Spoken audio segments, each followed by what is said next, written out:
नमस्कार किसान भाइयों, आप सभी लोगों का हमारे चैनल इंडियन किसान चैनल में स्वागत है। किसान भाई, आज की वीडियो हम बात करने वाले, काफ़ी सारे हमारे किसान भाई कमेंट आ रहे हैं और मैसेज आ रहे हैं, फ़ोन आ रहे हैं कि पछेती यानी कि काफ़ी सारे हमारे किसान भाई गेहूं की बुआई करने में पीछे रह गए हैं। यानी कि पछेती टॉप 5 वेराइटी के बारे में जानने की हम कोशिश करेंगे आज की इस वीडियो में कि गेहूँ की अगर आप बुआई करते समय लेट हो गए और आपने अभी तक गेहूँ की बुआई नहीं की है और आप पूरे दिसंबर गेहूँ की बुआई करना चाहते हो तो जनवरी के फर्स्ट वीक तक अगर आप इन वेराइटियों का चेंज करते हो तो आप गारंटी के साथ बहुत ही अच्छा रिकॉर्ड तोड़ पैदावार ले सकते हैं। क्योंकि काफ़ी सारे हमारे किसानों का सवाल होता है कि अगर हम पछेती गेहूँ की बुआई करते हैं तो हमारी पैदावार कहीं ना कहीं कम निकल करके आती है। तो दोस्तों, मैं आप आज की वीडियो में बात करने वाला हूँ कि अगर आप पछेती गेहूँ की बुआई कर रहे हैं तो आप टेंशन फ्री हो जाइएगा।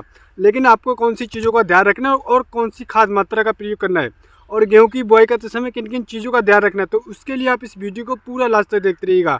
अगर आप लेट बुआई भी करते हैं, लेकिन जो मैं तरीका आपको बताने वाला हूँ, जो मैं बीज मात्रा आपको बताने वाला हूँ, जो बीज और बेसिक डोल बताने वाला हूँ, अगर आप इन चीज़ों को ध्यान रख लें तो अपनी गेहूं की पैदावार यानी कि गेहूं की पछेती बुआई करके ही बहुत ही अच्छा रिकॉर्ड और पैदावार ले सकते हैं। और साथ में टॉप 5 वेराइटी के बारे में हम बात करने वाले हैं कि पछेती गेहूं की टॉप 5 वेराइटी जिनका आप चयन करके बहुत ही अच्छा रिकॉर्ड और पैदावार ले सकते हैं 2024-25 में गेहूँ की बुआई करके। तो आइएगा हम शुरू करते हैं। तो इससे पहले अगर आपने अभी तक हमारे चैनल को सब्सक्राइब नहीं किया है तो फटाफट से हमारे चैनल को सब्सक्राइब करिएगा और इस वीडियो को दबा के शेयर करिएगा हमारे सभी किसानों के साथ और हमारे सारे युवा किसानों के साथ, क्योंकि वो मार्केट में अपना बहुत ज़्यादा टाइम बर्बाद कर रहे हैं। तो इसलिए वो अपना टाइम को बचा पाए, जिससे इस वीडियो को ज़्यादा से ज़्यादा शेयर करिएगा, लाइक करिएगा, कमेंट करिएगा। और उम्मीद करता हूँ मैं इस वेराइटी में जो मैं आपको 5 वेराइटियाँ बताने वाली, इनमें से आप गारंटी के साथ अगर कोई भी वेराइटी आँख बंद करके भी चेंज कर लेते हैं तो अपनी गेहूँ की फसल से बेहद अच्छा रिकॉर्ड और पैदावार ले सकते हैं पछेती गेहूँ की बुआई करके भी। तो आइएगा हम शुरू करते हैं। तो सबसे पहले हम बात करने वाले हैं टॉप 5 वेराइटी में। नंबर 1 पे जो वेराइटी मैंने रखी, नंबर 1 पे जो वेराइटी है वो है DVW 303। किसान में DVW वेराइटी काफ़ी सारे हमारे किसान बहुत ही लंबे समय से इसका प्रयोग करते चले आ रहे हैं। और मैं बात करूं किसान भाइयों, इस जो वेराइटी इसका जो उचित समय होता है, यानी कि अगर बात करें सही समय पीरियड गेहूं की बुआई का, वो है 15 अक्टूबर से लेकर और 15 नवंबर तक। और 20 नवंबर तक अगर आप गेहूं की बुआई कर देते हैं वो आपकी अगेती गेहूं की बुआई हो गई। अब बात करते हैं पछेती, तो पछेती गेहूं की बुआई आप DVW 303 की बुआई करके बहुत ही अच्छा रिकॉर्ड पैदावार ले सकते हो। अगर हम बात करें इसकी पकने की तो 130 से लेकर 135 दिन पक करके तैयार होने वाली वेराइटी है। और वहीं बात करें इसकी रोटी में 12% अधिक प्रोटीन होती है, यानी कि इसका आटा बहुत ही ज़बरदस्त होता है, यानी कि काफ़ी ज़्यादा सैला होता है और रोटी खाने में काफ़ी ज़्यादा स्वादिष्ट होती है। तो गेहूँ DVW 303 वेराइटी का आप चेंज कर सकते हो और बहुत ही अच्छा उत्पादन ले सकते हैं। ये रोग प्रतिरोधक क्षमता इसमें काफ़ी ज़्यादा, जिसमें आपको कम स्प्रे करने की आवश्यकता ही पड़ेगी। यहाँ पर भी आप पैसे बचा सकते हैं।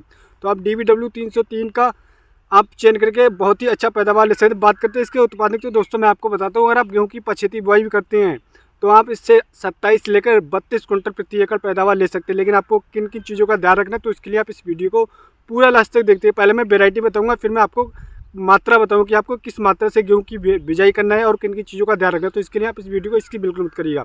दूसरी वेराइटी की बात करें किसान में, वो है UP 2338। ये यूपी यानी कि उत्तर प्रदेश, उत्तराखंड, हरियाणा, पंजाब, इन सभी क्षेत्रों के लिए पछेती बुआई करने की नंबर 1 वेराइटी है। अगर आपने अभी तक इस वेराइटी का चयन नहीं किया पछेती वेराइटी के रूप में, तो आप इस साल UP 2338 वेराइटी का चयन करिएगा और उत्पादन आपको रिकॉर्ड तोड़ देखने को मिलेगा। और ये स्पेशल जो मैंने राज्य आपको बताए थे, उत्तर प्रदेश, उत्तराखंड, हरियाणा, पंजाब और आसाम, इन सभी क्षेत्रों में आप आराम से पछेती बुआई करके बहुत ही अच्छा रिकॉर्ड और शानदार पैदावार ले सकते हैं।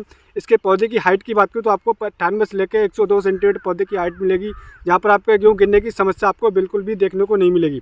वहीं इसके कल्ले की संख्या करीब आपको 22 से 28 मिलेगी देखने को, यानी कि उत्पादन बहुत ही ज़्यादा शानदार है। तो आप इन UP 2338 वेराइटी का चयन कर सकते हैं पछेती गेहूँ की बुआई करते समय। और बात करें इसकी बुआई का, तो आप लास्ट दिसंबर से लेकर जनवरी के फर्स्ट वीक यानी कि 8 जनवरी से लेकर 10 जनवरी तक इस वेराइटी का चयन करके बहुत ही शानदार पैदावार ले सकते हैं। अगर मैं बात करूँ कि सामने तीसरी जो वेराइटी है वो पछेती वेराइटी है। अगेती भी आप इसकी बुआई कर सकते हो और पछेती बुआई करके भी इससे बहुत ही ज़्यादा शानदार उत्पादन ले सकते हो। वो है PVW 550। PVW 550 काफ़ी सारे हमारे किसान भाई इस वेराइटी का चयन करते हैं, लेकिन उनको ये नहीं पता कि ये वेराइटी पछेती बुआई के लिए भी वेराइटी है।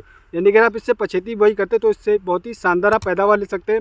वही बात करें इसके पौधे की हाइट की, तो भाई आपको 98 से लेकर 100 सेंटीमीटर पौधे की हाइट मिलेगी और एक बाली में आपको 80 से लेकर करीब 95 दाने तक देखने को मिलेगा। उसका दाना मोटा, चमकीला, वजनदार होने की वजह से इसका शानदार उत्पादन निकल करके आता है। अगर उत्पादन की बात करूँ तो आप इससे 22 से लेकर 26 क्विंटल तक पैदावार प्रति एकड़ ले सकते हैं।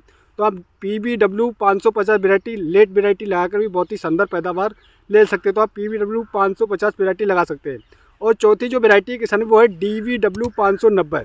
हाँ जी, DBW 590 बहुत ही ज़्यादा शानदार वैरायटी है और इसका रिकॉर्ड तोड़ पैदावार देखेगा। पिछली साल पछेती हमारे काफ़ी सारे हमारे किसान भी लगाया था। तो आप DBW 590 वैरायटी का लगा सकते हैं। अगर बात करें इसे पकने की तो आप 125 लेगा 130 में पक करके तैयार होने वाली वैरायटी मात्र 3 से लेकर 4 सिंचाई में ये पक करके आपके घर आ जाएगी। और वहीं बात करें इसे कल्लों की संख्या, एक पौधे में 28 से लेकर कल्ले देखने को मिलेंगे। वहीं बात करें इसके 1000 दानों की भार की तो आपको 46 ग्राम, यानी कि 1000 दानों की भार की बात करें तो 46 ग्राम देखा है। यानी कि इसका ओवरऑल जो पैदावार बहुत ही ज़्यादा शानदार है। इसमें रोग प्रतिरोधक क्षमता काफ़ी ज़्यादा संवेदनशील है, यानी कि आपको कम स्प्रे करने की आवश्यकता पड़ेगी। तो आप DBW 590 वैरायटी का चयन कर सकते हैं पछेती गेहूँ की बुआई करते समय। अब बात करते हैं नंबर 5 जो वैरायटी है किसान भाई, इस वैरायटी का रिकॉर्ड तोड़ पैदावार है हमेशा, इसीलिए नंबर 5 पे मैंने रखा है, क्योंकि हमेशा हमारे किसान भाई इस वैरायटी को अगेती भी लगाते हैं और पछेती तो शायद काफ़ी ज़्यादा रिकॉर्ड तोड़ बुआई होती है इस गेहूं की वैरायटी का। वो वैरायटी श्रीराम सुपर 303 वैरायटी, ये काफ़ी सारे लंबे समय से हमारे किसानों की ये पहली पसंद बनी चली आ रही है, क्योंकि इसको हम अगेती बुआई करके भी शानदार पैदावार ले सकते हो। वहीं अगर आप इसकी पछेती बुआई भी करते हैं तब भी आपको इसके पैदावार में कोई घाटा देखने को नहीं मिलेगा, यानी कि शानदार पैदावार देने में सक्षम है ये वैरायटी। तो आप श्रीराम सुपर 303 वैरायटी की बुआई कर सकते हैं, यानी कि नवंबर से लेकर आप पूरे दिसंबर और लास्ट 10 जनवरी तक श्रीराम सुपर 303 गेहूं की वैरायटी का बुआई करके बहुत ही शानदार पैदावार ले सकते हैं। बात करते हैं इसके पौधे की ऊंचाई 90 सेंटीमीटर होने के कारण ये पौधा बिल्कुल भी नहीं गिरता, यानी कि ये बोनी वैरायटी जिस वजह से गिरने की समस्या बिल्कुल भी नहीं देखी गई है। और वहीं 125 लेकर 130 में पक करके तैयार होने वाली वैरायटी है, यानी कि अगर लेट बुआई करते हैं तो 3 सिंचाई में ये पक करके आपके घर पे आ जाएगी।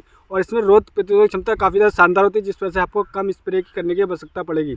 तो आप श्रीराम सुपर 303 वैरायटी का चयन कर सकते हैं। और जो वैरायटी मैंने आपको बताई किसान में, इन जो वैरायटियों को आप लास्ट 30 दिसंबर तक और 10 जनवरी तक इन गेहूं की बुआई पछेती कर सकते हैं और बहुत ही शानदार पैदावार ले सकते हैं इन 5 वैरायटियों में से। यानी कि कोई भी वैरायटी आप लगाते हैं वो पूरा दिसंबर लास्ट 10 जनवरी तक लगाकर बहुत ही शानदार पैदावार ले सकते हैं। अब बात करते हैं आपको किन किन चीज़ों का ध्यान रखना है और खाद मात्रा क्या रखना है, क्योंकि यहीं पर हमारे किसान भाई गलती करते हैं, जिस वजह से उनका उत्पादन कहीं ना कहीं कम निकल करके आता है।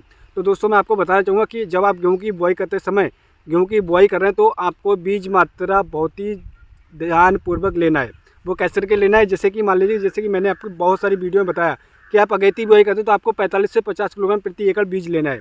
और वहीं अगर आप गेहूं से अधिक रिकातों पैदावार लेना चाहते हैं और आपके पैदावार में कोई कमी देखने को ना मिले तो आपको बीज मात्रा जो आपने अगेती में ली थी उसमें 20% आपको एड ऑन करना है, यानी कि 20% आपको अधिक लेना है। जैसे कि आपने हाथ से बुआई करते समय आपने 50 किलो बीज लिया था और वहीं पर आपको आप पछेती बुआई करें और हाथ से बुआई करें तो यानी 50 किलोग्राम में 20% और ऐड कर लीजिएगा, तब आप गेहूं की बुआई करिएगा। और भैया आप सीडल मशीन से बुआई करते हैं तो आप 45 किलोग्राम प्रति एकड़ अगेती बुआई करते समय लेते हैं।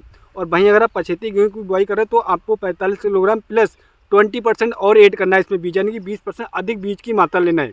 तब आप गेहूं की बुआई करेंगे तभी आप इससे शानदार रिकातोड़ पैदावार ले पाएंगे। भाई मैं आपको मोटा मोटा बताता हूँ, अगर पछेती गेहूं की बुआई कर रहे हैं तो आपको कम से कम 55 से लेकर 60 किलोग्राम प्रति एकड़ लेना है। 55 किलोग्राम आपको हाथ से बुआई कर रहे हैं तो आपको 60 किलोग्राम लेना है। और वहीं आप पछेती हाथ से यानी कि सीडल मशीन से बुआई कर रहे हैं तो आपको 55 किलोग्राम प्रति एकड़ के हिसाब से गेहूं की बुआई करना है। और आप इस तरीके से गेहूं की बुआई करें तो आप पछेती बुआई करके भी बहुत ही शानदार रिकातोड़ उत्पादन ले सकते हैं। और वही बात करते हैं कि खाद मात्रा, यहाँ पर भी काफ़ी हमारे किसान भी गलती करते हैं कि भैया आप अगेती बुआई करें तो आपको उस डोज को आप पछेती में नहीं दे सकते, नहीं तो आपका उत्पादन गारंटी के साथ ही निकल करके कम आएगा। एक तो आप पछेती गेहूं की बुआई कर रहे हैं, दूसरा आप खाद की मात्रा भी कम दे रहे हैं, तो आपका पैदावार कहाँ से निकल करके आएगा। तो इसलिए आपको गेहूं की बुआई करते समय नाइट्रोजन 1/3 आपको गेहूं की बुआई करते समय ही दे देना है।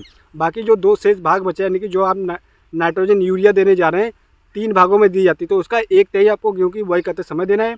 और उसमें फास्फोरस और पोटास की मात्रा जो आपकी पहले थी वही रखना है। और जो बचा हुआ नाइट्रोजन वो आपको पहली सिंचाई और दूसरी सिंचाई में देकर ख़त्म कर देना है। अगर आप इस तरीके से गेहूँ की फसल में बुआई करते समय खाद का प्रयोग करेंगे और नाइट्रोजन का प्रबंधक सही तरीके से करेंगे तो आप गारंटी के साथ में गेहूं की फसल से बहुत ही शानदार रिकातोड़ पैदावार ले सकते हैं पछेती गेहूं की बुआई करने के बावजूद भी। तो इस तरीके से अगर आप इन चीज़ों का ध्यान रखते हो तो आप गेहूं की फसल से बेहद अच्छा रिकातोड़ पैदावार ले सकते हैं। बाकी उम्मीद करता हूँ दोस्तों वीडियो आपको हमारा पसंद आएगा। जो मैंने 5 वैरायटियाँ बताई, अगर आप इन किसी में से एक वैरायटी का भी चयन करते हो तो मैं गारंटी के साथ कह सकता हूँ अपनी गेहूं की फसल से बेहद अच्छा रिकातोड़ पैदावार लेने वालों इस साल। और जिन चीज़ों का मैंने बताया इनका ध्यान रखना है तो आप बहुत ही शानदार पैदावार ले सकते हैं। तो उम्मीद करता हूँ वीडियो आपको पसंद आया होगा। एक जानकारी मैं आपको देना चाहूँगा कि अगर आप दिसंबर महीने में कोई भी सब्जी लगाने की सोचे तो आपको कौन सी सब्जियों का चयन करना है जिसके मार्केट प्राइस ऊपर जाने वाले, तो इसके लिए हमारे चैनल पर ऑलरेडी वीडियो पोस्ट हो चुकी है, तो आप उस वीडियो को देख सकते हैं। टॉप 10 हाई प्राइस वाली सब्जी आप लगाकर बहुत ही अच्छा अधिकतर पैदावार ले सकते हैं। यानी कि 10 सब्जियों वाली जानकारी आपको पोस्ट हो चुकी है हमारे चैनल पर, तो उस वीडियो को देखकर आप सब्जियों का चयन कर सकते हैं। तो मिलते हैं नेक्स्ट वीडियो में नेक्स्ट जानकारी के साथ, जब तक के लिए धन्यवाद दोस्तों।